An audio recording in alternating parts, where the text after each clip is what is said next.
serve as General Chair for this PODS conference, and in that capacity it's my honor to introduce our keynote speaker. But before I do that, I want to again follow up on what Marcelo said and again do a small pitch for the PODS business meeting, which is tonight at 7. So where we will actually have a report on how this program was developed.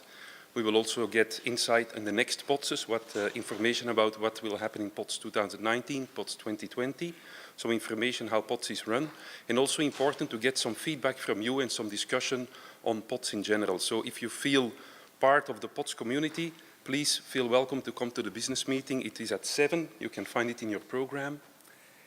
It will not take that long, so there will still plenty of time to attend the SIGMOD reception afterwards. Okay. So now it's my great pleasure to introduce our PODS keynote speaker, who is Michael Benedikt. So Michael was trained as a logician, so he obtained his PhD in mathematical logic under the guidance of the famous logician Jerome Kiesler.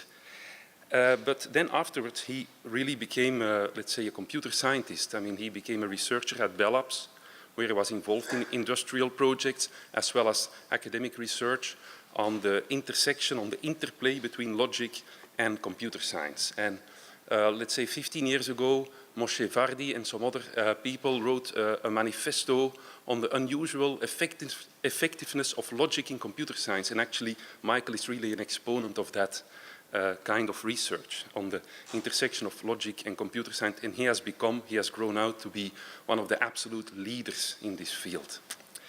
And so today, already for many years, Michael is a professor at Oxford University. And so I'm very happy that Michael is giving the keynote speech today, and he will talk about theorem proving in database systems. So please, let's welcome Michael.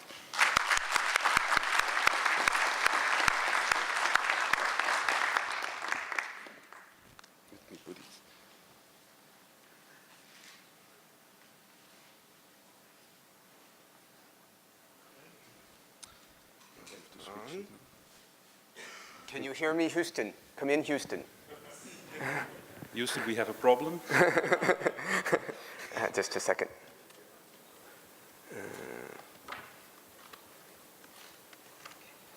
Thanks, Jan.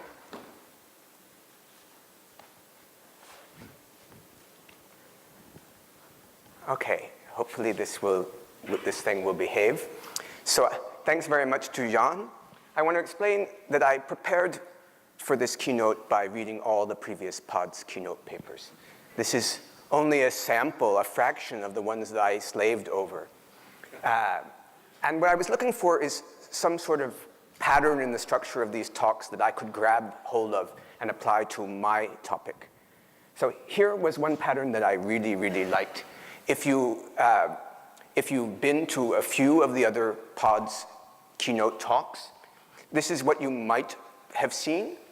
They would be structured often, not all, but often they would be structured based on some new topic from data management practice.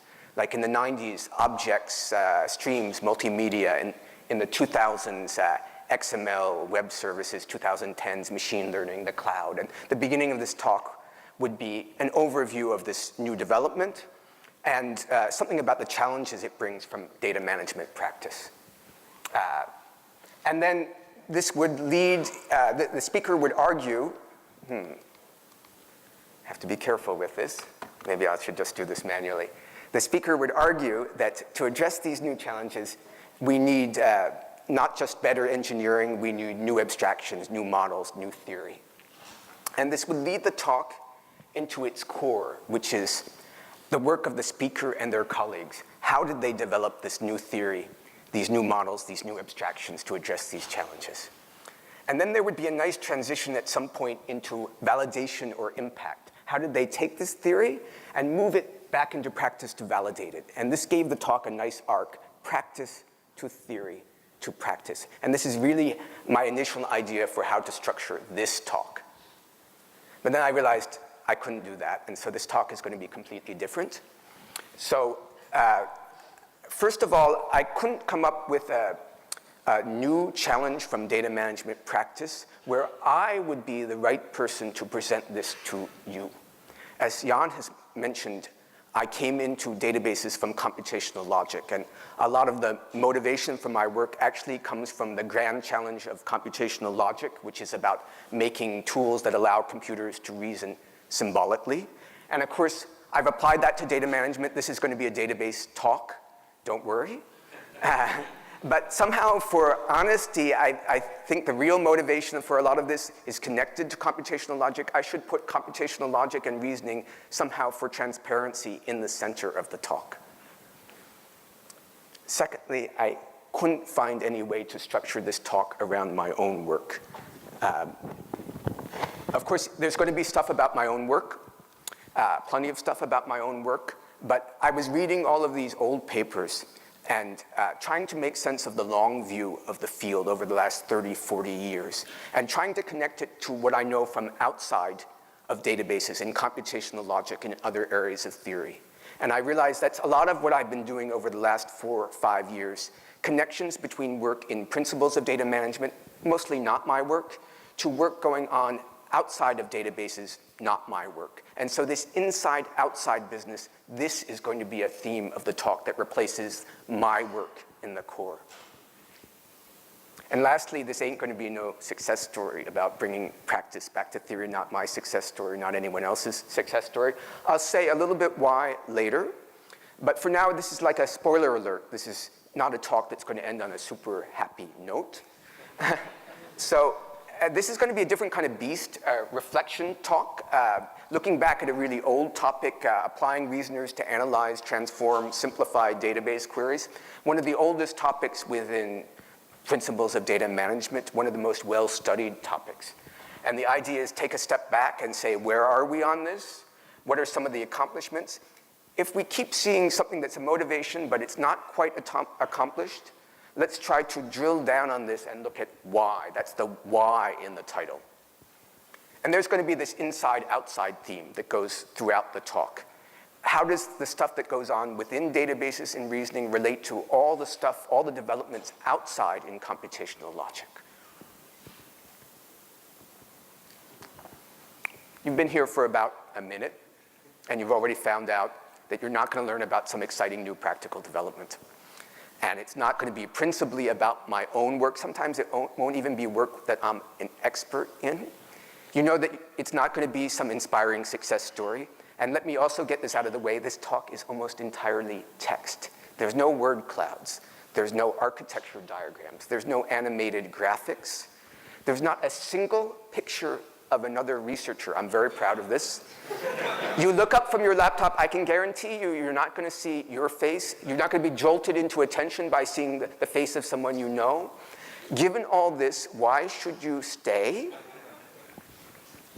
Well, for PODS people, I think one of the things I want to pitch is this long view of problems in this area. Maybe you don't often get this in a keynote, and connections with work outside. There's going to be an agenda that's hopefully a strong agenda at the end. Maybe that's a little different.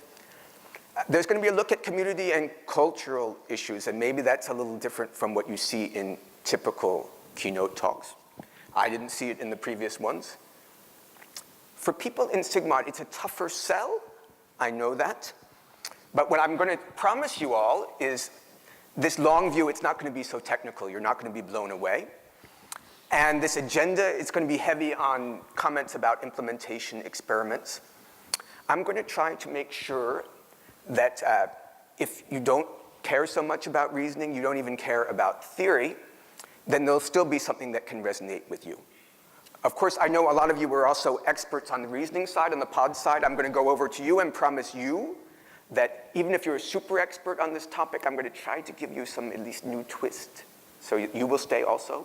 So I hope I have you both covered. What both groups might like is this outsider perspective. The canonical outsider I have in mind is a computational logician outside of databases, but I think this perspective might work for other kinds of outsiders, like a PODS person who doesn't do reasoning, a database systems researcher, a space alien. What I'm going for is the alienated perspective on a certain line of work. I'm going to start with the context outside what's going on in computational logic and say what I mean by a reasoner in the title. This is a tool for solving one of the core problems in computational logic. Here's a sentence that I'll use in, okay, it was working so well before, and then there's another of these laser pointers someplace around. Maybe here. And it's another one that doesn't seem to work. Okay, I'll make do. No, it's okay. I mean, she's nodding her head, but what? Okay, this sentence has two conjuncts at the top, which we might call database facts. Joe took CS 101 in 2017. Joe was enrolled as a student in the MSc program. And then it's got two conjuncts which we might call database integrity constraints. If someone took a course on some date and that someone was enrolled as an MSc student, then there had to be a postdoc that assisted in the course. If someone number one took a course and someone number two assisted on that course, then someone number one must have been taught by someone number two.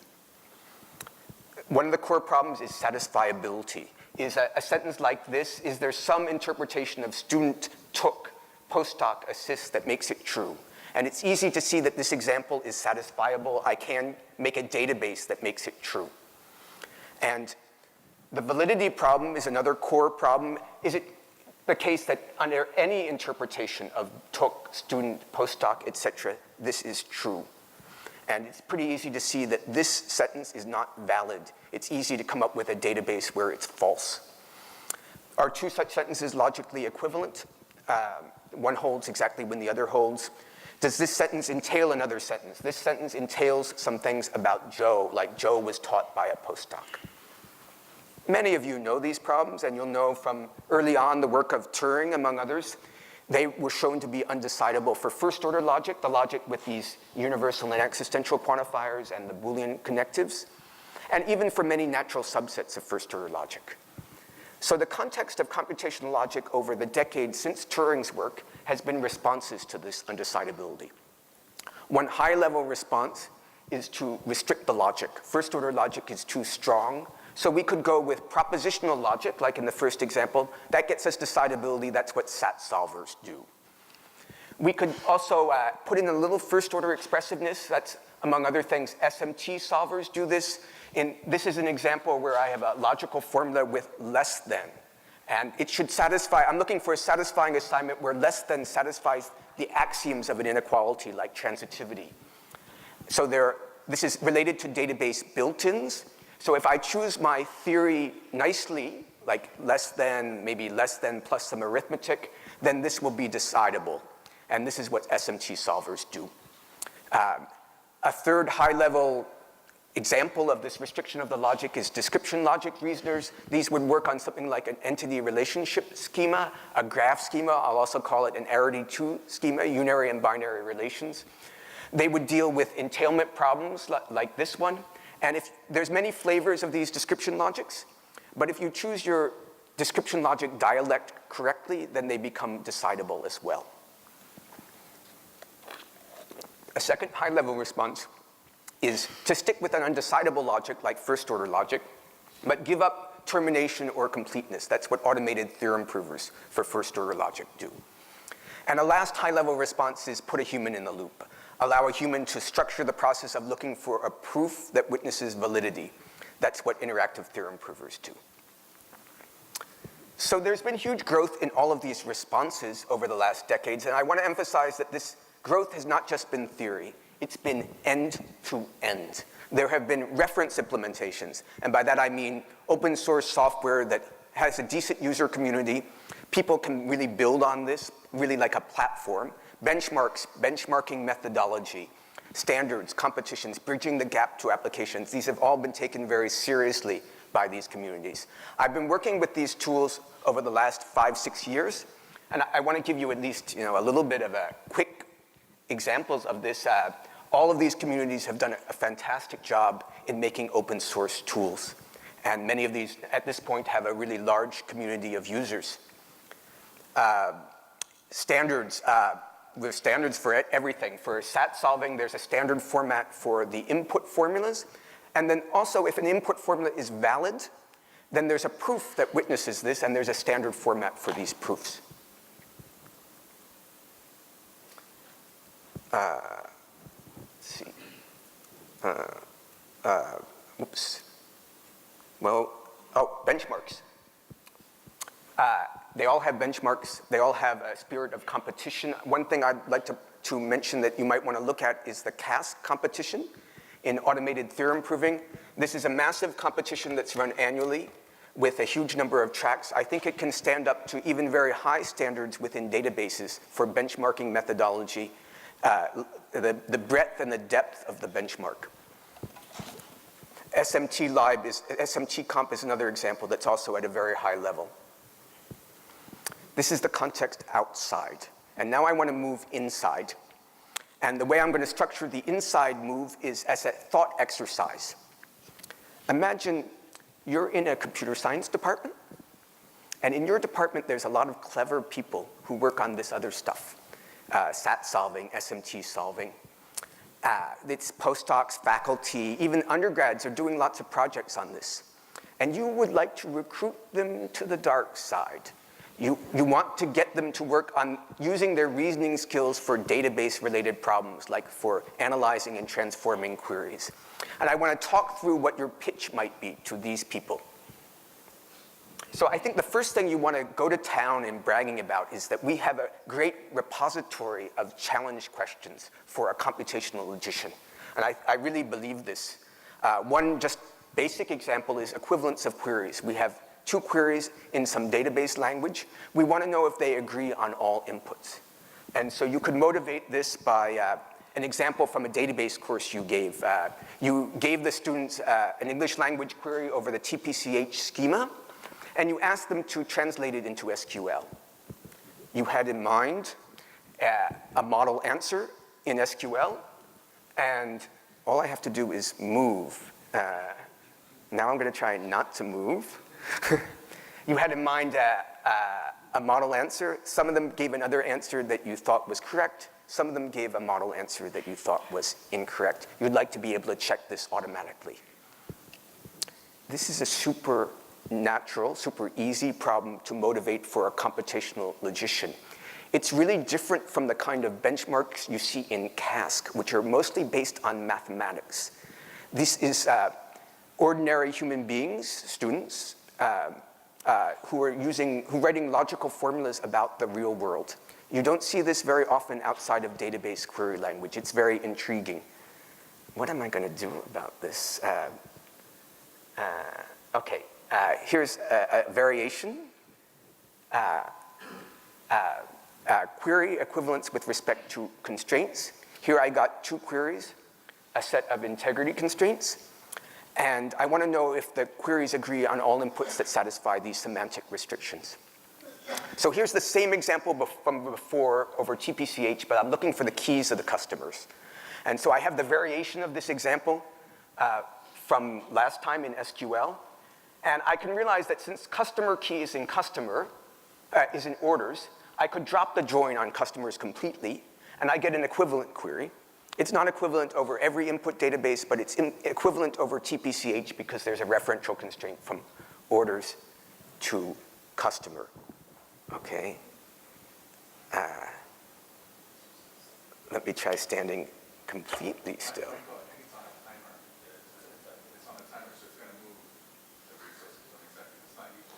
How can I stop it from being on a timer? What? Yeah. Do it in another way, like we just need to. If I just go into slideshow mode, Yeah. it should be not on a timer? Yeah, so I think you clicked the wrong thing. I think this is still the timer. Right? Okay, excuse me. Yeah. Thank you, Molen.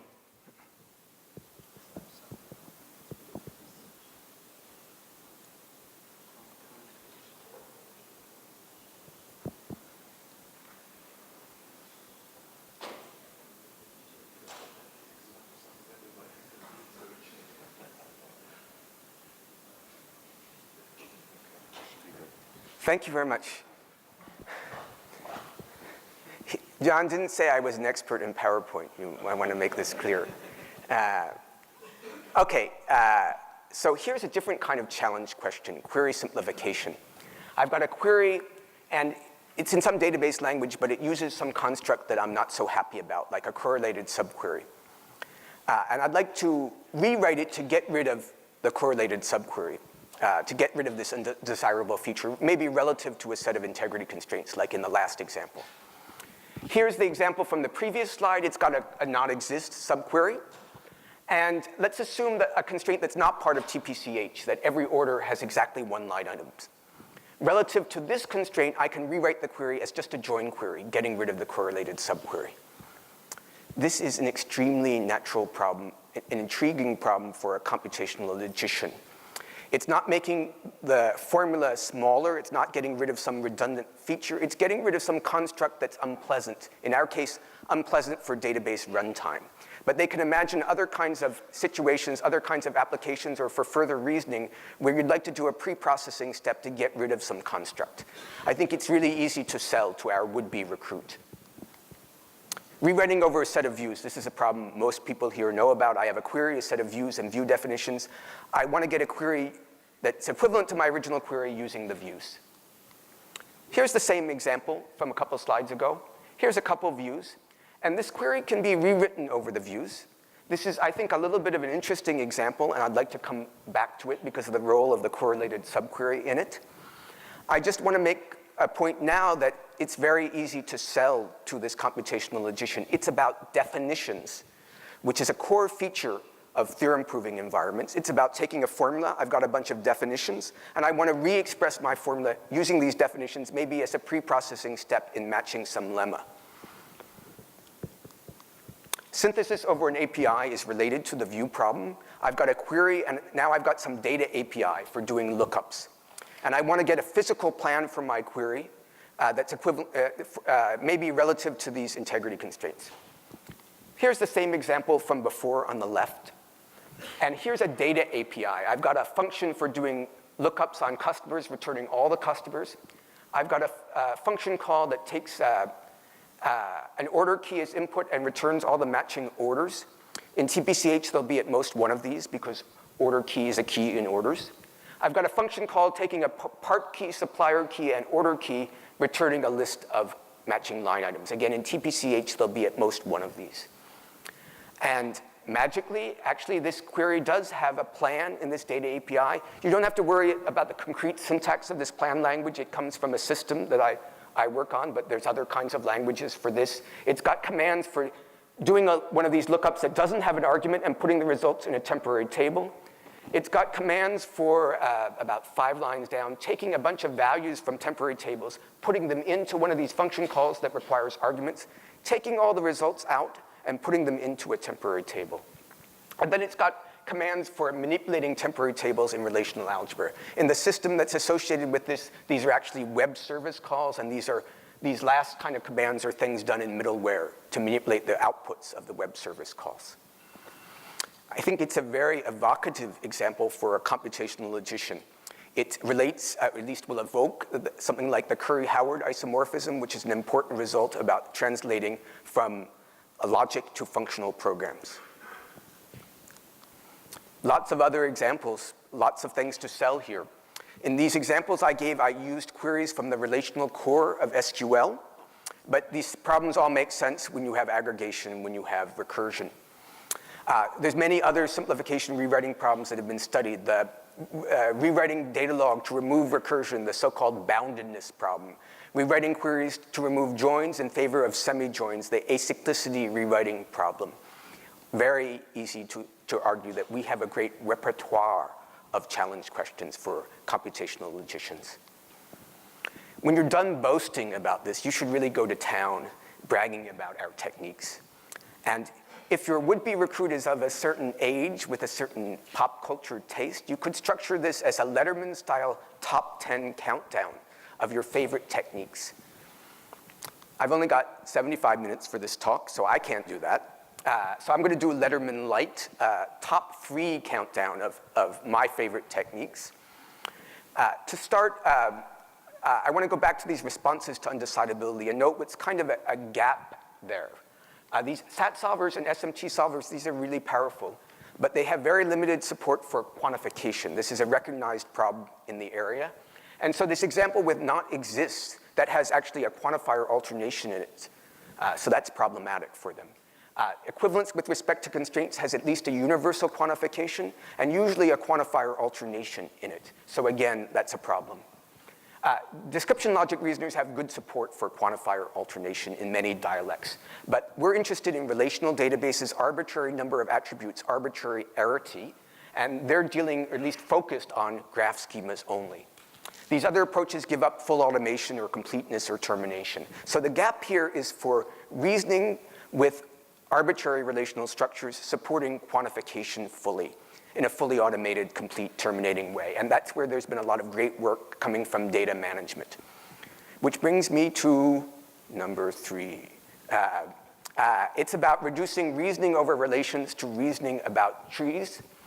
The idea here is we're going to code some complicated labeled graph, some complicated relational structure, in this example, a labeled graph, by a labeled tree. And the idea of this coding is we're going to pick a number like 3, and we're going to say, at most 3 elements of my relational structure, my labeled graph, are going to be represented in the same vertex of a tree. So in this example, imaginary laser pointer here, this lower left vertex is standing in for those 3 vertices, so there's 3 elements on the left of my labeled graph. And this vertex here on the right, it's standing in for the green, blue, and yellow elements in the labeled graph on the left. Top vertex of the tree standing in for those top 3 elements. And I'm going to label each vertex of my tree by the isomorphism type of the elements it's standing into for. So this vertex here on the left in the tree, it's labeled with the isomorphism type of the corresponding red, orange, and green elements. I have additional labels, additional annotations, these numbers, and they're going to tell me how to glue together these local isomorphism types to get back a large isomorphism type of a labeled graph. So the key thing in this number scheme is I use the same number 3 for the adjacent versions of this green element, the adjacent copies of this. And that tells me that to glue together these local isomorphism types, I identify these 3 different versions of the green element, and that gets me back the labeled graph that I'm interested in. This is a natural coding scheme for mapping an arbitrary labeled graph to a tree. How does it help us? Well, we can now translate queries over labeled graphs to queries over trees. If I have a query that says I'm looking for 2 red nodes connected to a green node in the labeled graph, then I can translate that to, well, many different patterns that I have to look for in the tree. I should look for this pattern here on the right, because this, under my coding scheme, I would identify the 2 versions of the green element, and that means I have a green node connected to 2 red nodes in the corresponding decoded structure. But I also have to look for this pattern in the labeled tree, because under our coding schema, this will also imply that I've got 2 red nodes connected to a green node. I've got a lot of different patterns that I have to look for. But I can summarize all of these patterns in a single computing device, a tree automaton, that's something like a finite automaton over words, but running over trees. So I can generate a tree automaton that runs over a tree and checks whether it's a coding of a structure satisfying phi. And this is a step towards reducing satisfiability for phi to checking whether a phi, this tree automaton, is satisfiable. That is, does it accept some tree? And I can solve this using standard automaton tricks. I mean, it's roughly analogous to checking whether a finite state word automata accepts some word, which you can do using a reachability analysis. For this kind of tree automaton that I need here, it's more complicated, but it's the same idea. Now, there's a hitch here having to do with this abstraction capacity of the tree vertices. I had to commit that I was going to have at most 3 elements of my labeled graph mapped to 1 vertex of the tree. And once I make this commitment, which I have to make to form the tree automaton, then I can no longer code an arbitrary labeled graph as one of these trees. I can't code a 4-click, for instance. I can only code things with low tree width. So this is a problem, but for formulas in a restricted logic, I can show that if there's going to be any satisfying labeled graph, then there'll be one that's represented by a tree with this low number of elements per vertex. This is called the tree-like model property. So many restriction logics have been shown to have it. And if I am in a logic that has the tree-like model property, I can carry out this program, translating a formula over relational structures to a tree automaton running over the trees. And then to check whether phi is satisfiable, I check whether the automaton accepts some tree, can do that using standard tricks from automata. I know that these two things are equivalent using the tree-like model property. A similar reduction works for the other core computational logic problems, validity, equivalence, entailment.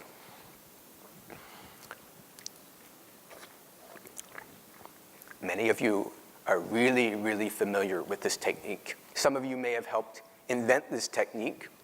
It's not my technique, I told you. Many of you might say, well, we can't brag about this, because this is a technique coming from computational logic. And indeed, it has a fascinating history. It originated in work in description logic, modal logic. People like Van Bentham, Vardy, Clark, Emerson. It was developed in finite model theory in the 90s and early 2000s by Gradle, Otto, and others. But I'm going to claim, and I think you should claim in the recruiting pitch, that it's a database technique now. First of all, database research was involved very early on. In the very first PODS, there's a seminal paper by Johnson and Klug that basically independently rediscovered this technique and applied it to a database problem, query containment with referential constraints. Not so long later on, it was used for containment of data log. That's a database language by Chiduri and Vardy. It was used, variations of it were used for regular path query problems by database people. In the mid-2000s, there was an important development coming from Geir Gottlob and his collaborators. They showed how to connect the work of Johnson and Klug in databases with work outside of Gradle, Otto, Van Bentham. And they also showed how to get many, many more applications within data management. And since that work, there's been a steady stream of papers on this topic. Actually, most of the papers on this topic are in database venues. Up to the current PODS, there's at least one paper that I know of, Barcelo, Berger, and Piras, developing this technique later this week in PODS. I want to give you an example of the method, a really obscure example, to show you how many papers I've read. It's from a VLDB paper by Burani, Tenkate, and Otto. They look at relational algebra, and they make one restriction to relational algebra. They restrict the difference operator so that you can only subtract off from the projection of a relation. You can use difference to filter out tuples, but you can't filter out from a join. You can only filter out from stuff that's sitting in a single relation. This is called guarded negation relational algebra. And they show that if you make this one restriction, all the basic computational problems become decidable. This is actually a corollary of an earlier result of Burani, Tenkate, and Sagofan. This is the tip of the iceberg of the kind of applications this has in databases. It's a very versatile technique. Equivalence and containment with constraints. It can be used for equivalence problems involving data log, solving some of these simplification problems, the boundedness problem that I mentioned before, and this acyclicity rewriting problem. This technique can be used for those problems as well. And that's why I think we're in very good shape in selling it as our number 3. Number 2, warm up first. Go back to these rewriting and simplification problems. I'll give an abstract version of this. I have a query and some target language and a set of integrity constraints. I want another query equivalent to my original query that's in the target language. I'll leave this target language vague, but you can think it could be either restricting the kind of tables that I could use, like in the view rewriting problem, or the kind of operators that I use, like in avoiding correlated subqueries. The thing to note about this is that it's not one of the core computational logic problems that people in these other fields outside work on. And so there's a big question, how can I apply those people's tools to solve this problem? And that brings us to number 2, reducing rewriting to theorem proving, which is doing exactly that. We have a technique for, given a rewriting problem, coming up with an entailment problem. Does phi entail psi, such that the rewriting problem has a solution exactly when the entailment holds, that is, exactly when phi does prove psi. I'm going to give you a flavor of this technique. It's going to be a little bit artificial. Suppose you have a query in some database language like relational algebra, and it's got negation, a correlated subquery, something like that in it, but you're suspicious that this use of negation of this complicated construct is junk. and you'd like to see if you could get rid of it. Rewrite the query to be a union of conjunctive queries or a union select project join query in relational algebra. Here, the target language is the UCQ queries. So what you can observe is that if it's going to be rewritable to a union of conjunctive queries, that it better be monotone. As I add more data, I get more examples, because UCQs, union select project join queries, have that property. So what I can do is say, first, I'm going to try and prove that Q is monotone.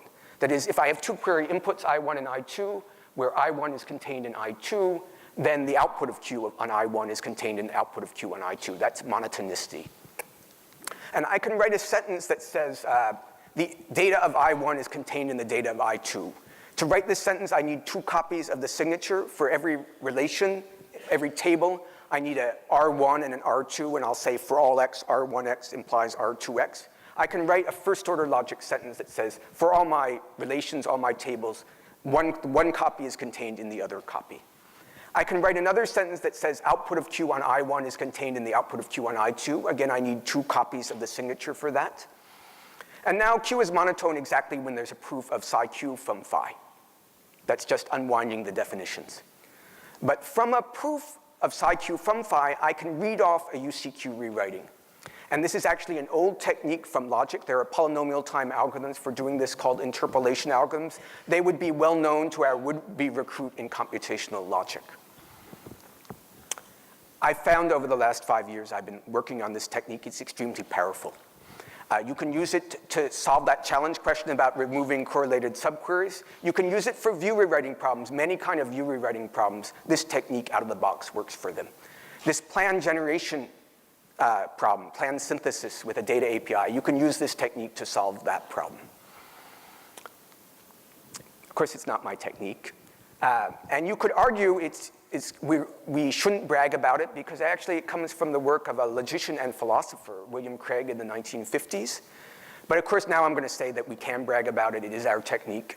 If you look at a lot of the classic work in rewriting using views coming from databases, the classic results of Levy, Mendelssohn, Sagiv, Srivastava, the chase and batch chase of Deutsch, Popa, and Tannen, a lot of the techniques that are summarized in the book of Afrati and Cherkova, you can see them as instances of this technique. Of course, these guys are adding on lots of algorithmic tricks to get better efficiency. They're not applying this technique out of the box. But you can see what they're doing as special cases of this reduction. This reduction was first sort of brought to the fore in a test of time paper from PODS 2005 by Segoffin and Vianu, and an accompanying TODS paper of Nash, Segoffin, and Vianu. The algorithmic implications were developed by Thoman and Waddell first in a Morgan Claypool synthesis data lectures book. A variant of this reduction for synthesizing plans, this application, this stems from an ICDT paper of Deutsch, Luderscher, and Nash. And since this ICDT paper, there's been a steady stream of papers in database venues on this technique. We're on solid ground in claiming it's our number 2 at this point. Number 1. Suspense. Anticlimax. Total anticlimax. I'm grouped together all of the work done in the community on conjunctive queries and dependencies and made that into a single technique and said it's number 1. It's a little cheap. What is this? It's the same problem I started with in this talk. I've got some database facts, maybe a large collection of facts. I've got some dependencies, and I want to know if that entails some conjunctive query like Joe was taught by a postdoc. There's a huge toolkit that has been developed for deciding this problem. It's been a big accomplishment in reasoning of this community. But I think it's interesting to describe exactly how we're going to brag about it to a computational logician, how we're going to describe it. I think one of the things you can say is that we have some standard, bog standard reasoning techniques, like moving forward from the facts with the constraints, moving backward from the queries using the constraints. These are actually standard reasoning steps related to resolution. But what we've done is we've identified syntactic conditions which will tell us, in this situation, you should use the forward reasoning technique, and you know it will terminate. In this situation, you should use the backward reasoning technique because it's guaranteed to terminate. And I think this will be immediately very evocative for a computational logician. They would immediately think, how could these techniques be integrated into a theorem-proving environment? Because that's a lot about what modern theorem-proving environments like Lean, that I mentioned was briefly on the slide, are about. A second thing they've done is identified further syntactic restrictions that guarantee that these techniques are scalable when I fix the constraints and the queries, and I just make the set of facts become big. Conditions that will allow me to guarantee that the inference is polynomial in the number of facts. And there's some corresponding algorithms that, in these cases, will implement the inference scalably on top of a DBMS. Again, I think this is very evocative for a computational logician about how these can be integrated into a theorem-proving environment. This is closely related to the chase, which is the topic of one of the test of time, Gems of Pods talks that Marcelo mentioned. And that's going to be my excuse for not saying anything more about it. You'll hear much about this later this morning. I want to say a little bit about how the challenge problems and techniques match up. I can say more from some of the work I've done later on, but a short version of it is it's not so bad.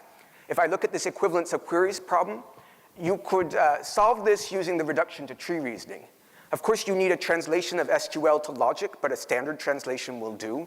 And you need to be a little careful about this inequality. Inequalities are satisfying special axioms like transitivity, and transitivity is actually quite problematic for this tree-like model property. However, here it's inequality with a constant, which is actually not so bad. You can use some pre-processing steps to reclaim the tree-like model property. Equivalence with respect to constraints, similarly, with the same caveats, you can use the reduction to tree reasoning. Rewriting over a set of views, you can hit it first with the reduction to theorem proving. You get an entailment problem that you can stick into a reasoner. If you want to, actually, this theorem proving problem, you can solve with the reduction to tree reasoning. You can combine these two techniques. Synthesis over a data API, same story. You can apply the reduction to theorem proving. You'll get a problem that's a standard problem for a theorem prover. And then you can apply, if you want, the reduction to tree reasoning to solve that problem, decidedly.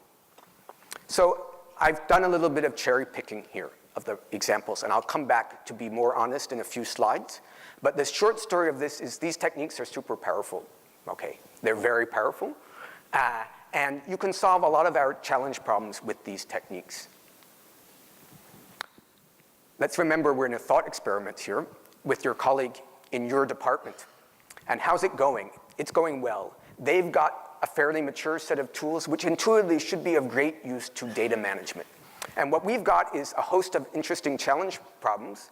We've got our own reasoning techniques to brag about that fill some gaps. And we've developed reductions from our problems to their problems. It's a fantastic opportunity to link these efforts outside and inside. And it's all going super well until our recruitment asks us the fatal question. I'm dying to get going. Where should I start? Show me the infrastructure. Now remember, they're used to a lot of infrastructure, serious infrastructure. That was part of the good news. They're used to these reference implementations with decent user communities, benchmarks, standards, competitions.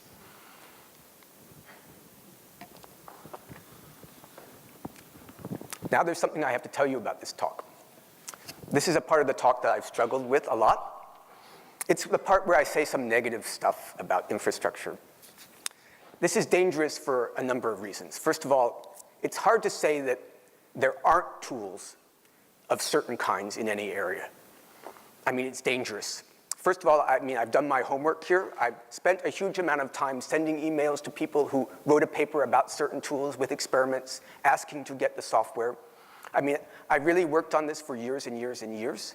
But of course, I might have missed some tool. Web is a big place. And when am I most likely to find about some tool I missed? It would be during my keynote talk. There's also danger related to the tools that I have found. Many of these, I feel that nobody could use except maybe the authors. We've spent a lot of time in my group trying to see what these tools can really do. But of course, these tools, they've been developed by serious scientists. I've also been in the same situation before. These are people I respect. Sometimes they're even my friends. I think as scientists, they might expect that I would mention their tools in this talk.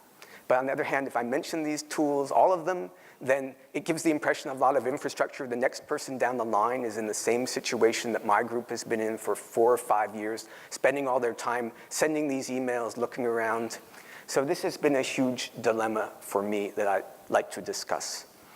And I'm going to tell you how I'm going to play it. I'm going to propose a test, an objective test, I claim, for whether there are reference implementations. You can take this as the definition of a reference implementation. It's inspired by life outside, where you don't have to spend so much time sending emails. And maybe it will help you, maybe the only thing from this talk that might help you if you're in a similar situation. I call it the Google test. What you do is you take the keywords from the area and you add the words software download, you put them into Google, and if it's 3 clicks, you can get to source code. That's a reference implementation. Okay, it's stupid. It's not perfect. But let's check it out. SMT solver software download, bingo. CVC4, etc. Interactive theorem proving download software, hello, HOL, hello, Coke, hello, Y3, Matita. I don't even know what those are, but they are interactive theorem provers. There is source code for each of them. It's looking fine. How about view rewriting software download? Essay rewriter? It's not going to help us. How about query rewriting using views download software? PDFs, videos. Okay, you can start fiddling with these keywords, but at a certain point, if you start fiddling too much, you're not in the spirit of the Google test. All of this stuff that I just gave you, it was meant to justify this slide, saying there's no reference implementations around these simplification and rewriting problems, none. I have a system that I've worked on related to that language, but it doesn't pass the Google test, and it has terrible documentation, terrible usability right now. We're working on a new version, and I'm hoping that in 3 months I could pass the Google test, but right now I can't claim that my software is any different. I won't talk about standardized syntax for inputs at the moment, but benchmarks and competition, certainly there's nothing here. How about fully automated terminating checkers for database queries, like these decidable fragments of relational algebra, decidable fragments of data log? Actually, this is something that's been around for 30 years, say, in the database literature. There's no reference implementation. I don't think there's any implementation at all around. Benchmarks and competition, none. How about testing equivalence of queries, but not fully automated, maybe incomplete, non-terminating? Well, there's something I should mention, a work of Alvin Chung and his collaborators at Washington. There's like Sumo Chu, Dan Sushu, and others. They have a tool called Cassette, which is very interesting. I don't know if I would call it a reference implementation. It's a prototype that's being rewritten to use a different theorem proving technique right now. I'm hoping eventually it will be, but what I can tell you is if this ain't a reference implementation, then there aren't any others. That's all there is. How about benchmark competition? None. How about reasoning with dependencies and CQs? This is the most studied problem in PODS and ICDT ever. What is there? Well, I should mention that there is something nice for the chase. It doesn't have many users at this point, but Lunatic is an open source tool from Geertz, Mecca, Papati, Centura, and Veltri that's nice. There's something else nice that many of you may not know about, the Graal toolkit from a group in Montpellier. It doesn't have everything you would like for reasoning with dependencies and CQs, but it's very nice and it's very well documented. Benchmarking competition, well, I was involved in one in the last year's PODS. What we did was we took every chase implementation that we could get our hands on, and then we compiled all the examples that we could find in like previous papers.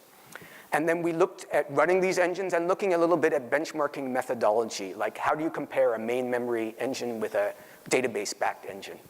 And I thought this was nice.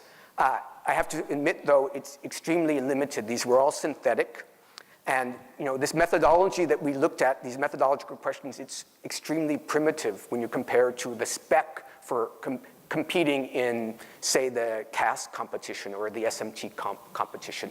My hope is that this will gain some momentum. People will begin to send me other examples of constraints and queries. Hasn't happened yet, but I still have hopes for this. That's where we are on this. Okay, let's finish with this thought exercise. It's actually not a thought exercise at all. It's based on a true story. Many true stories. It doesn't end well. There's a fantastic opportunity here. It's easy to make this case. But the state of platforms, benchmarks, support for evaluation, this is a huge obstacle when you think about the other areas that these people are working in, what they have access to. And I'd say it's also, I mean, a bit, maybe I can say the word embarrassing, given the length of time these problems have been studied compared to the length of time SMT solving has been around, for instance, or some of these other areas have been around. I think it's really time to do something about it. I want to get now to the part about why haven't they done it yet, because I think drilling down is really important. And I think the first thing that has to be said about why things are the way they are is that there's some serious technical challenges here that I've glossed over in the previous part of the talk. And it's important to mention these. For the reduction of relational reasoning to tree reasoning, there's a big hitch here. We're interested in arbitrary relational data, high arity. But as the arity gets bigger, the number of elements that we're going to have to abstract into a single vertex grows also. And if you remember, the label set of these trees is the isomorphism types of this number of elements. So it grows exponentially as this arity grows. So this is a huge problem. You can't even form this tree automaton if you do it in a straightforward way. And this is exactly why the description logic case, which is arity 2, developed more quickly. It's I think, quite natural. I think there can be some ways around it, but for now I'll just note this is a serious technical obstacle. In this reduction of rewriting to theorem proving, there was also a hitch. If you're interested in a single rewriting, it works fine. You can send this entailment problem to a theorem prover, you can get back a proof and put it into an interpolation algorithm, get a rewriting. But for many of the applications I mentioned, what we want is not just a single rewriting. We would like to explore the set of rewritings. Like if you're doing query optimization, you would like to explore the set of rewritings from a query like we do in join exploration. And here we have a problem because now we would like an API for getting many proofs from a theorem prover. We would like to say, get me the next proof, get me the next proof. These APIs don't exist. And for many theorem proving styles, it's not clear how you would re-architect a theorem prover to support this kind of API. Again, I think there can be some ways around it. I don't know that it's a showstopper, but it's a serious obstacle. Okay, the elephant in the room of challenges is going beyond first order. I gave all these examples from the relational core. I said that these techniques, these problems all make sense when you have aggregation or recursion. But handling query equivalence with aggregates, this I think is a huge open issue. This is one of the big problems that Alvin Chung, Dan Sushu, collaborators at Washington have been working on. I'm hoping they'll make progress on it. But obviously it's a very challenging problem. Handling of reduction of view rewriting synthesis problems to theorem proving, it works well for first order queries, relational calculus, relational algebra. But for queries with aggregation, it doesn't work. For queries with recursion, it doesn't work for data log. I think it can be made to work for some of these decidable fragments of data log, but there's still a lot of work to be done there. It's still an open question. For aggregation, view rewriting with aggregates, of course, there's been a lot of work on in the database community, Efrate, Cherkova, Sarah Cohen. But they're not going via some general reduction to theorem proving. So what remains to be seen here is their approach to view rewriting with aggregation, which is an important problem that really can exploit the developments in reasoning.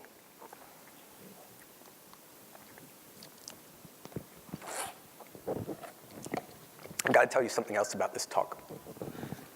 There's been a large number of versions, editions of this talk. I've rewritten it a dozen times. And in some versions, there was really a focus on these technical challenges. The structure of the talk was, there was this overview of database-related reasoning problems and techniques, developments outside in computational logic, looking at these developments from three lights. One as a huge opportunity, another as a big motivation, a mandate that we really have to revisit our old questions in light of these developments. And the third thing is a model of what communities that are not so huge and that have origins in theory can do in building infrastructure. I think it's very inspirational in that sense. And then there were these technical challenges around seizing the opportunity. And there was a lot more technical challenges around benchmarking. There's a lot of interesting technical challenges also about how we can generate, for instance, synthetic examples that are hard for a reasoner in our areas. And then there was an exploration of the solution space. And I thought this was a nice structure. It was actually inspired by a previous keynote of Leonid Lipkin's about a few years ago, where you had this structure, great opportunity, problem, exploration of solution space. But in the end, I wasn't satisfied with this structure. It was clear to me that these technical challenges couldn't be the full reason why they haven't done it yet. Because if that had been the case, you would have seen in all these papers a lot of emphasis on these technical challenges, and you would have seen people chipping away at proposing solutions. Here, let's try this. And you don't see anything like that if you look at the literature in this topic. And so I thought there has to be something deeper going on. I should try to dig a little deeper, even if it means returning to the danger zone. So now I'm going to go double down a little bit and speak a little bit about some cultural challenges that might have something to do with this. Well, I mean, one thing that I think is worth exploring is issues around goals, commitment, and mission. Who is this they who should have done it but didn't do it? Who really owns this issue about creating infrastructure? There's people at the application level, like people who work on, let's say, data warehousing, who care about views, or people working on query optimization, unlikely to say they own this. People in computational logic maybe someday, but people in computational logic and theorem proving, probably not that community. For PODS, there's an obvious issue that this is a theory community, not usually the kind of thing associated with building infrastructure. But there's a different issue that I want to mention, which is principles of data management. It's a big topic, and it's not a big community. And so if you look at the names of people I mentioned before working on these reasoning problems, you'll see that they worked on lots and lots of other topics. And this is intrinsic to the nature of the beast. Big topic, not a huge community, so you have to move around. And principles of data management is also a very dynamic topic. If you go back to that very first slide, in the 90s, objects. In the 2000s, early 2000s, XML. Late 2000s, uncertain data. 2010s, machine learning, the cloud. Databases is always changing dramatically. And principles of data management has to realign itself to be in sync with what is the main challenges that data management wants people to look at. This is very different from these other communities that I mentioned. Interactive theorem proving I followed for decades. They've worked on interactive theorem proving and interactive theorem proving, followed by a little bit of interactive theorem proving. And who owns the problem about making interactive theorem proving happen? It's the interactive theorem proving community. Who owns the problem of making description logic infrastructure happening? It's the description logic community. It's very clear. Of course, I'm not saying that there's something wrong that we should change, and people in principles of data management should be spending 30 years looking at these problems. That would be ridiculous. I'm just saying this is a difference, a cultural community difference, and we have to be keeping this in mind. It has something to do, I think, with why haven't they done it. A second kind of high-level issue revolves around decay in transparency. So if you think about a pure theory topic, as decades go by, it becomes easier to understand this topic. You can't read the paper from 30 years ago, but it doesn't matter because the newer paper has a stronger theorem, better notation, cleaner proof, more general result. Same thing if you have something that's super applied, there's lots of systems available, then in the worst case, you just run the systems and you see what tools can and can't do. But what about a topic that's straddling theory and practice, one which there's a steady stream of systems, but none of them are hanging around for so long? There's a danger of getting into a different dynamic where it becomes harder to understand what's going on as time goes by, and you have to fight against this. So one of the things that becomes difficult is deciding what developments are really aligned with current database systems and which are more speculative, more sort of puzzles, for instance. For example, at a certain point, someone introduces a problem, and they say this is the fundamental computational problem for query optimization, a very practical problem. Maybe this is bag containment or query containment with constraints. And there's some decoding that you naturally have to do. Is this really a problem that database systems are working on today? Is this something that if we had a solution for, we would immediately know how to put it into an architecture? Or maybe this is something more speculative. Maybe it's even more of a technical challenge or a puzzle. When these problems are proposed, there's a nuanced understanding of where they sit. But as time goes on, what you see is people just reference fundamental problem, paper after paper. New people come into the community, and they don't have a nuanced view of where these things sit between theory and practice. Some of them think this is a super important problem. Some of them think it's a puzzle. You know, you get all sorts of violently opposing positions on this, and all of them think that, oh, this is the standard position. Transparency decays over time. In the absence of systems, you can also get a different kind of transparency decay. As I think all of you had the experience that if you're in an area where there aren't so many systems that you can touch and feel, writing the related work becomes an agony. What are you going to say about all these tools that you've read about in the past? Probably what you're going to do is be very diplomatic, be very generous, say, oh, they solved all the problems that they were working on, but our problem is slightly different.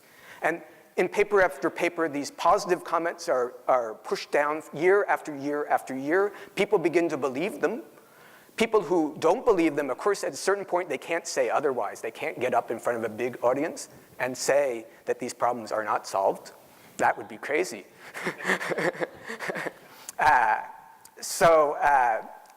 Okay, I think maybe you get the flavor of these cultural challenges. I want to give you an agenda for tackling both, well, the technical challenges and the cultural challenges. Stuff that I'm working on, but also other people in the community are working on them. But I think it needs to get more of a higher profile and be a community effort.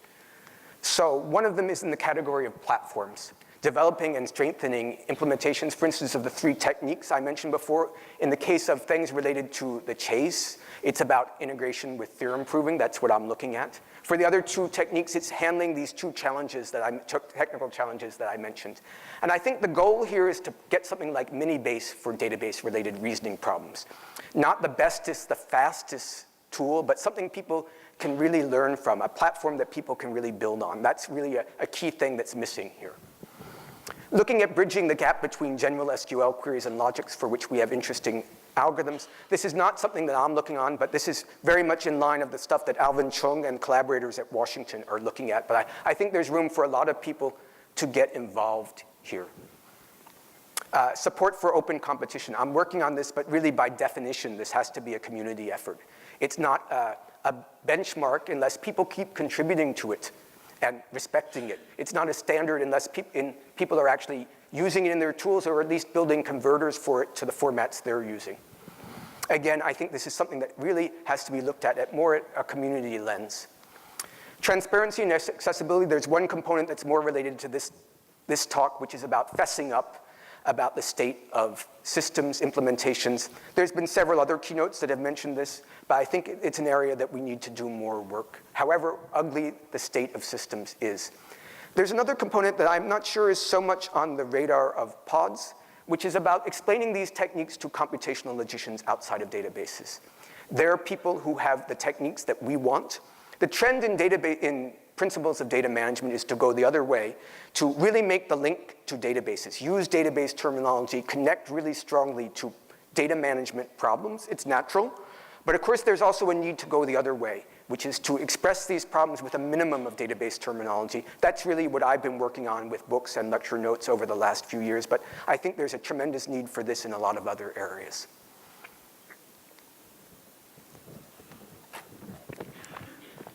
I lied. I told you that I had dozens of versions of this talk. It's more like hundreds of versions of this talk, to be honest. In one version of this talk, it really culminated with this agenda. It was all leading up to this. The structure of the talk was we had outside, inside, reasoning outside in computational logic, these challenge questions and techniques for reasoning inside, this fantastic opportunity to connect them, then this issue of infrastructure, technical and community issues leading to this agenda, this plea for a community effort. This maybe was still a little strange for a PODS keynote, but not so strange.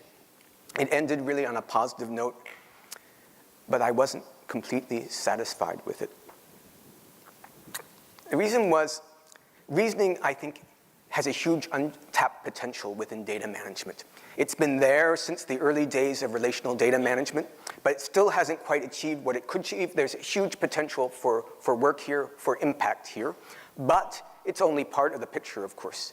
And If I look at this audience, probably most of the people don't work on reasoning-related problems.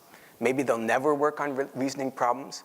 And I really have an obligation that the chairs have both told me that I have to reach out to the entire SIGMOD and PODS audience and give them something that might be useful from this talk, even if they don't care about this topic. And I'm going to try to do that, even if it means going even deeper into the danger zone. So I've been ragging on these problems with infrastructure for query languages, and this is a little unfair, because my experience being on VLDB, ICD, SIGMOD is that there's lots of other topics within PODS and also within database systems with similar properties. They're healthy. There's a steady stream of problems, tools, experimental work, but they don't seem to really develop experimentally. There's not platforms that stick around year after year after year. There's not something that's easy to build on. There's not a transparent view of the state of the system. I want to be a little careful here with this danger zone. I'll just call it topic X. People in topic X, they've gotten used to this. You know, it's the only thing they know, so it's an agony to write the related work, doing this diplomacy, but they think, well, it wasn't what I expected when I signed up for science, but okay, it's life. But what if they wanted to change this? What if they didn't want to accept this as normal? What could they do? Well, one thing they could do is they could give some crazy talk where they strive to get their community in topic X to recognize that there's a problem here that we as a community in topic X should deal with. That's sort of a simple first step. This is kind of an abstract version of the previous agenda. Then they could push for some concrete medium-term technical community targets. I'll unravel that from their community around X, moving topic X to have a robust experimental culture. So they could go to their community and say, let's commit, in 5 years, we're going to change this. And I want to be really clear what I'm proposing to distinguish it from other activities that you might have heard about in SIGMOD or in PODS. We're not saying we're going to make it practical, because first of all, practical is a very subjective term. And also, you may not be able to make it practical in 5 years, 10 years, 15 years, who knows. Making it a robust experimental subject with a couple of platforms that people can use, an understanding of the state of the area in terms of systems, some benchmarks, some standards, that's something that a community could certainly do in 5 years if they committed to it, and they would know that they'd done it. Why do I call it a target? It's because you would track it. You could have an app for it. You have your diet app, you have your budget app, you have your exercise app, and you could have your short-term technical community targets app. This is getting at this issue of goals and mission. Database is a huge topic, changing all the time, so you can give a keynote on one topic 1 year, 5 years later, you're giving a keynote on a completely different topic. We have that flexibility. But this is putting a little bit of a check on this flexibility in topic X. You could look to institutionalize reflection and transparency around topic X. In topic X, in your conference or workshop, you have a lot of kinds of talks that are institutionalized, like Gems of PODS, celebration talks, Gems of PODS, Test of Time, Best Paper Award, Best Newcomer Award.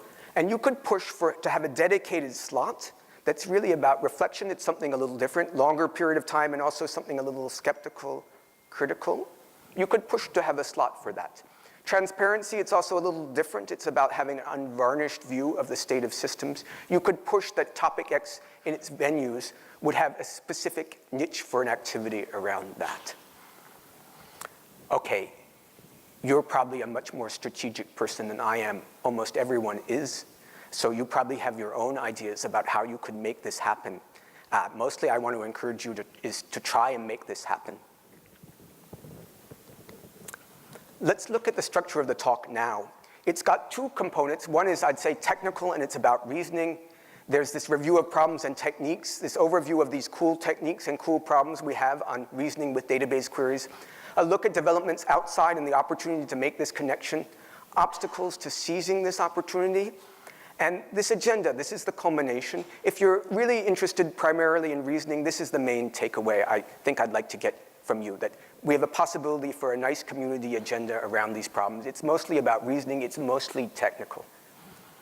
But then there's this cultural thing that I'm into. I think it's really important. It's about potential pitfalls that can happen to a topic where there's a really broad set of problems that you can work on. It's changing every 6-7 years.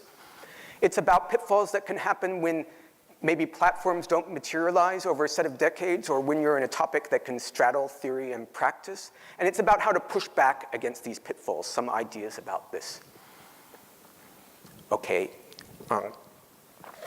it probably won't surprise you that I'm never completely satisfied with the talk structure I come up with. But when I look at this structure with the technical and the culture, I think it's about as good as I could do for a SIGMOD PODS keynote. And I'd like to thank you for listening to it and for staying.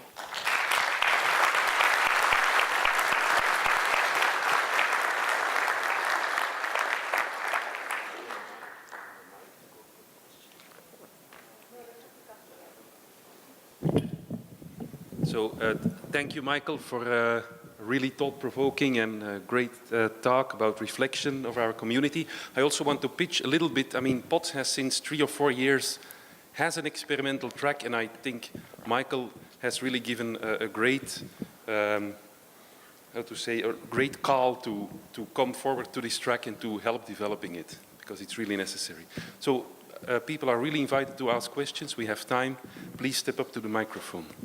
Here is a nice example of he shows how to do.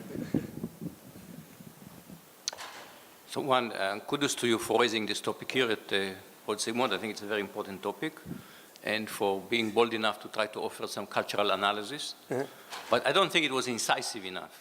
I don't think your cultural analysis was incisive enough. I don't think it uncovered, it went all the way to, you're still too diplomatic, and you're trying to be too offensive to people. But there are cultural pathologies. I've never been told that ever before. So. First time ever. But there are cultural pathologies that go to our very identity as a conference. You have to go back to how PODS was founded. PODS was founded because SIGMOD has another cultural pathology, which is hostility to theory. And so the people who did the theoretical research felt that they don't have a place to publish database theory paper. And in 1981, PODS was started. But because it was a reaction to the anti-theory attitude, PODS developed its own pathology, which is anti-experimental attitude. And we identify ourselves. We are theoreticians. God forbid we're going to do anything to do with any kind of an experiment. And I mean, you just have to look at PODS year after year after year after year after year. And in the early 2000s, when I decided, I was inspired, you know what, let's try to run this algorithm. Let's try to evaluate them. I was looking at a kind of reasoning or evaluation in relation to constraints. PODS resoundingly rejected the paper, saying, what the hell are you submitting experimental paper here? This is PODS. Principles meant theorems, okay? Now, in some sense, now the experimental track is some reason to address this idea, but even that, it's okay. Okay, we're going to allow some experimental track, as if somehow, you know, we have to allow for that, rather than saying, well, it's an integral part of the field. And in fact, you know, we should ask, you know, should PODS be database conference? What, SIGMOD doesn't deal with principle? Why are we still creating the separation? And even though about, when did we come back to PODS and SIGMOD together? Around 2000?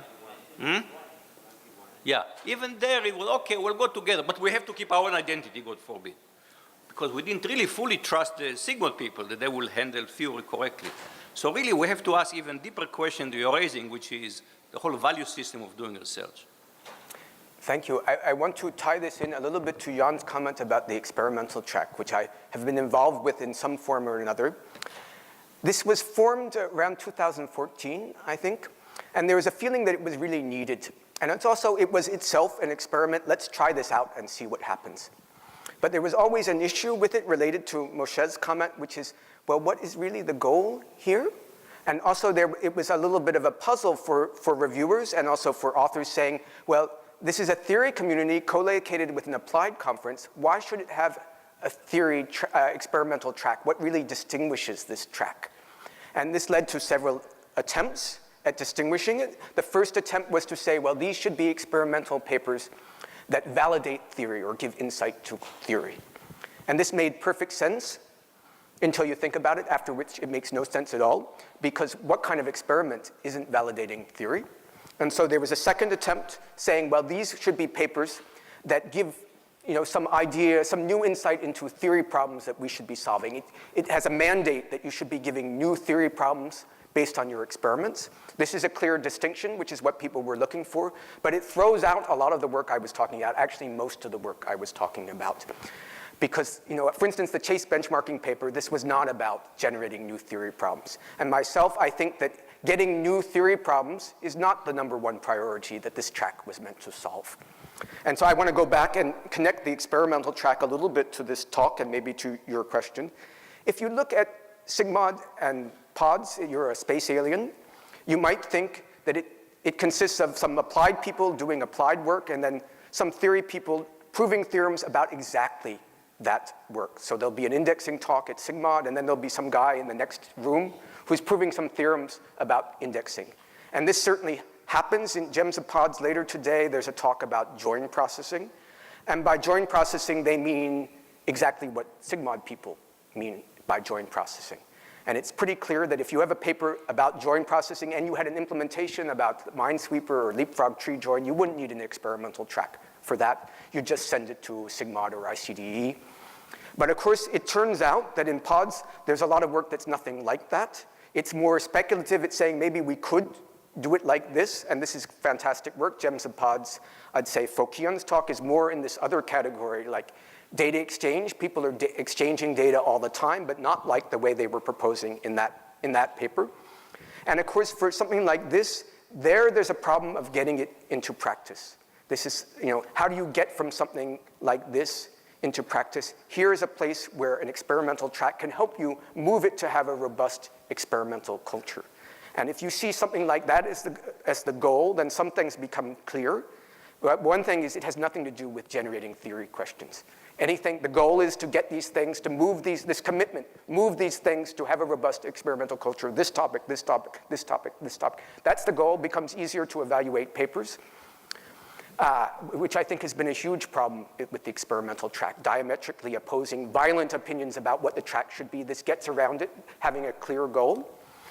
But also it's having, I think, an interesting answer to Moshe's question about what is the distinction from this track from work in SIGMOD? And the answer is, well, it doesn't have to be theory. These papers shouldn't have to have theory in it. It's just that PODS has a huge need for this, so PODS started this. If we could have it joint with SIGMOD, but we want to make sure that there's enough PODS people involved that it won't be taken over by SIGMOD. But I think having the experimental track as a joint track, or at least getting rid of the notion that it has to be branded as really being about theory. This is, I think, at least in my view, getting these things to transition from being more speculative to having a robust experimental culture. That's what it's about. And there's a lot of communities in SIGMOD that could use this too. So I think reaching out and trying to see how this experimental track could have this kind of mandate maybe would address part of your question.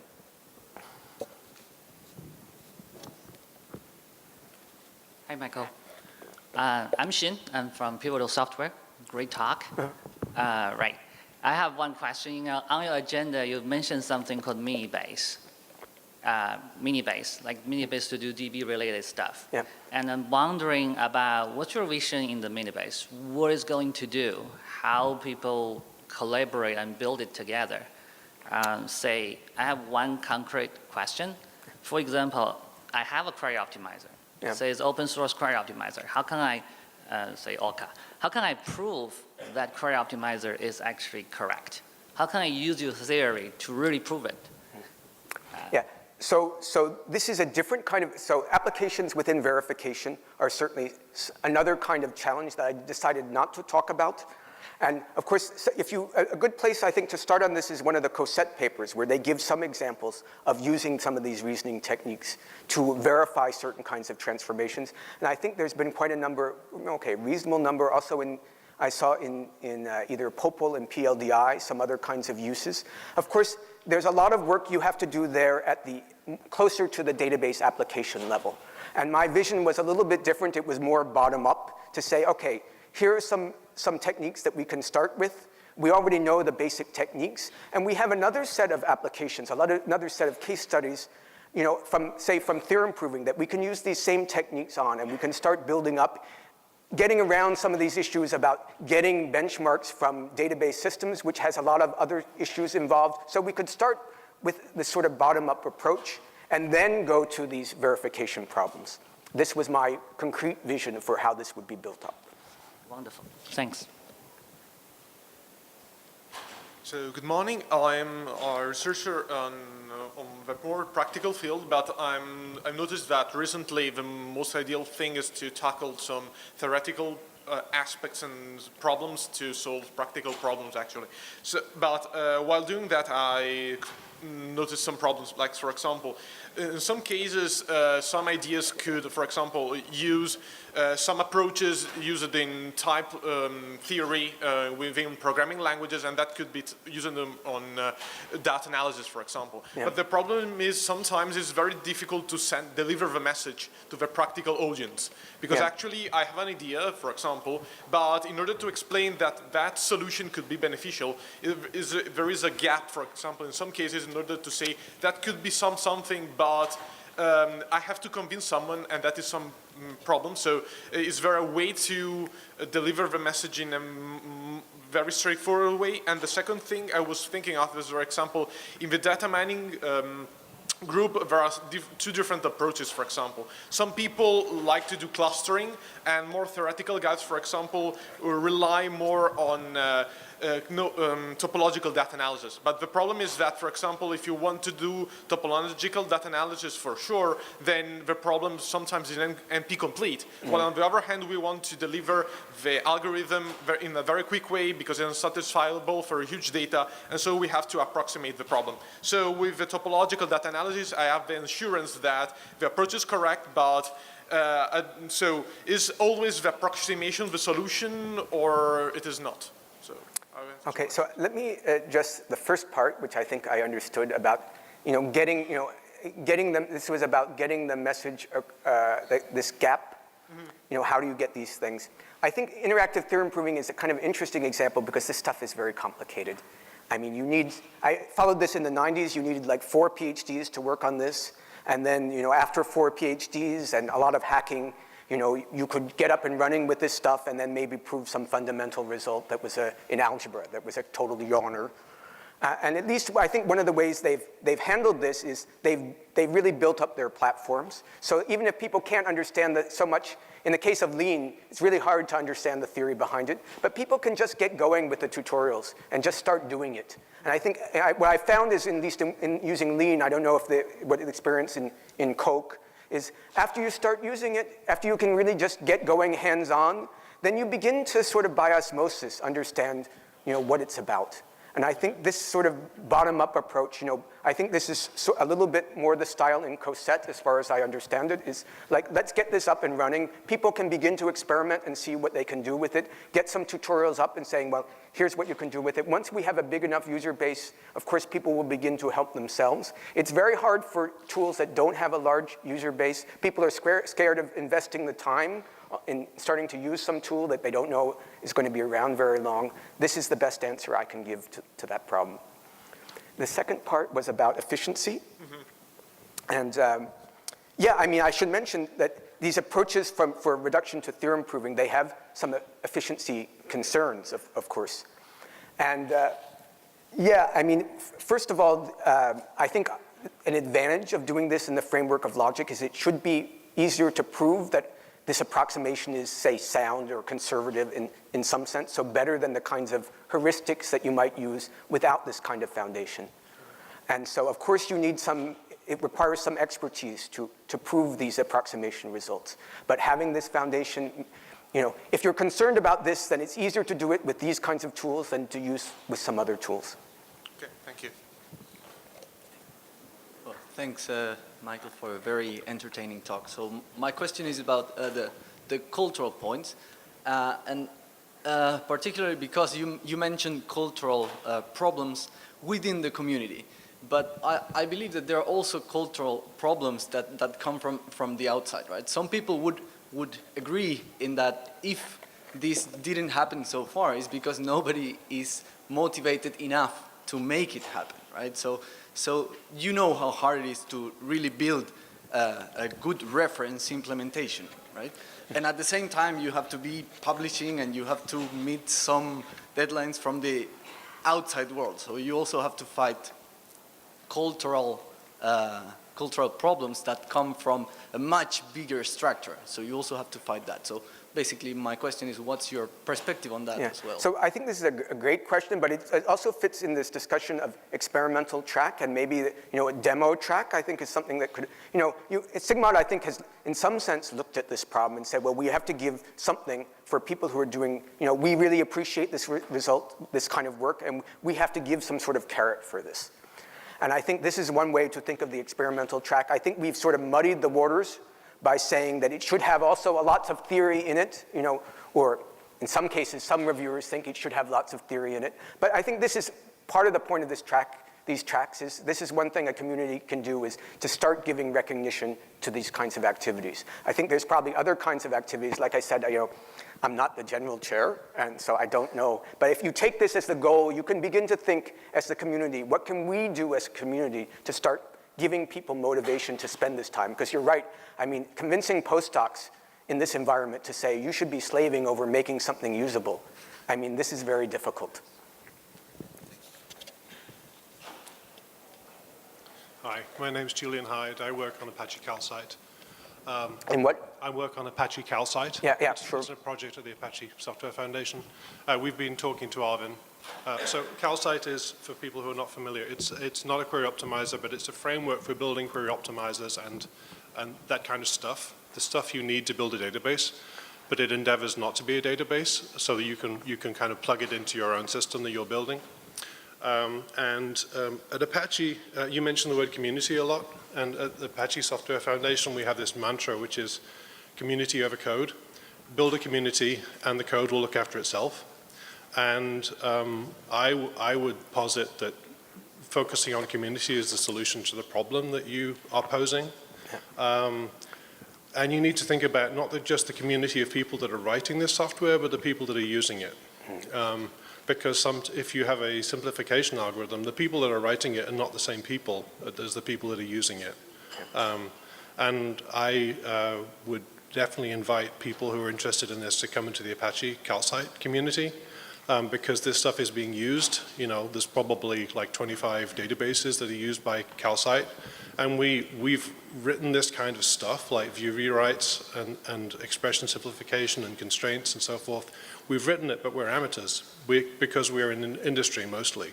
And we don't have the expertise to even recognize that this is a SAP problem.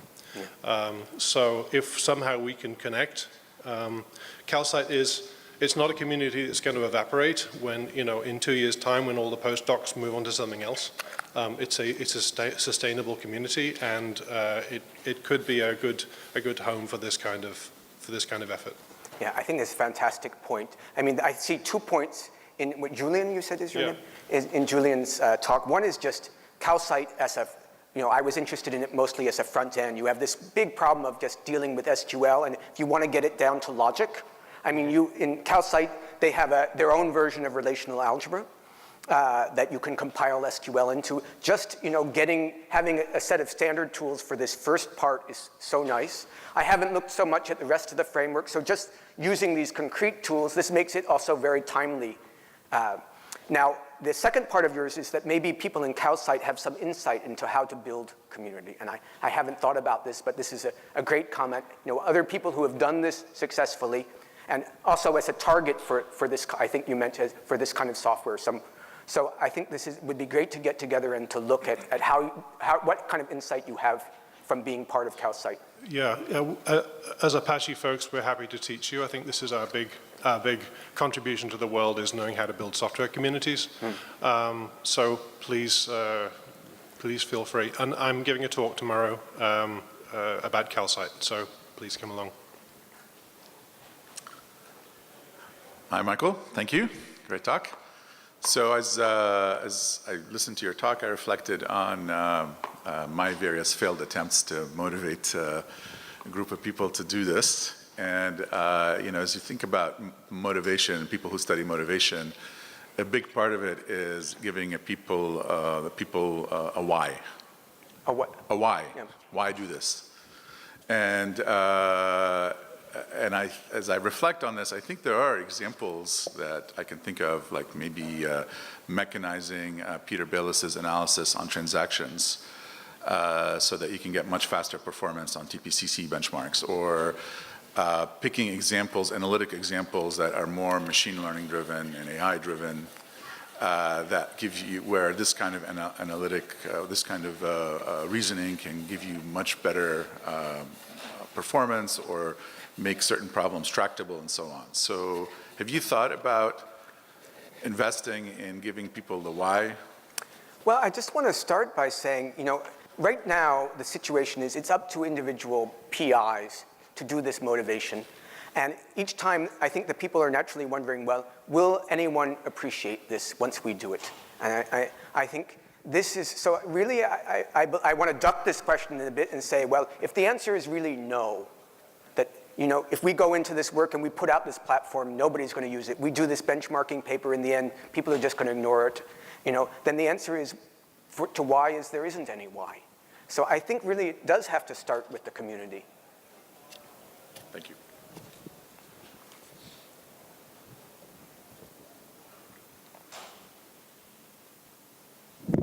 Okay, so let's thank everybody for this nice discussion, and let's thank Michael for his excellent keynote.